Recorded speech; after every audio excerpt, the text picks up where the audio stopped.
Bonjour tout le monde, ici Suzanne Hiron de Mamie et Papyrus. Cette semaine, j'aimerais vous parler des étampes en résine.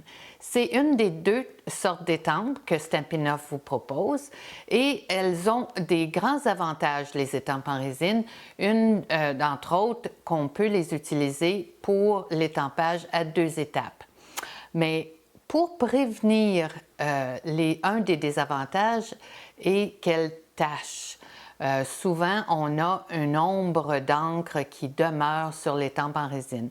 Alors, pour prévenir ou retarder ça, je vous offre un petit conseil et je vous propose aussi un autre conseil pour bien aligner vos étampes. Allons-y!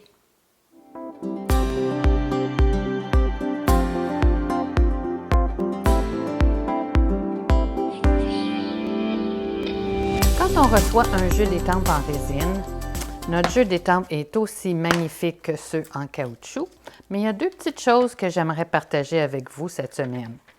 La première, c'est que les étampes en résine ont tendance à se tacher avec de l'encre, même si ça n'affecte pas leur rendement, la couleur reste dans le matériau, dans la résine. Alors, pour prévenir et pour retarder, si on veut, que l'encre tache nos étampes en résine, ce que je fais quand j'ai un jeu d'étampes tout neuf, c'est que je prends mon encre Versamark et j'applique de l'encre Versamark sur mon étampe avant d'appliquer l'encre régulière. Alors, je ne le nettoie pas, je le laisse comme ça.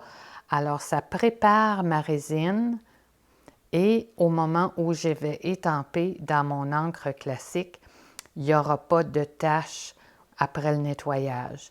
Alors, ça les garde propres un petit peu plus longtemps. Ça ne veut pas dire que ça ne tachera jamais, mais ça va prolonger la durée, je dirais, de vos étampes, prolonger le fait qu'ils ne seront pas tachés. Et l'autre petit truc que je voulais partager avec vous, c'est l'étampage à 2 étapes. Alors ici, j'ai le bas de mon papillon, vous voyez comme ça. Ce que je veux faire, c'est indiquer que le bas de mon papillon est vers le bas. Donc, ce que je vais faire, je vais prendre mon crayon, c'est le stylo pour légender, et je vais juste faire une petite flèche à l'endos de mon étampe.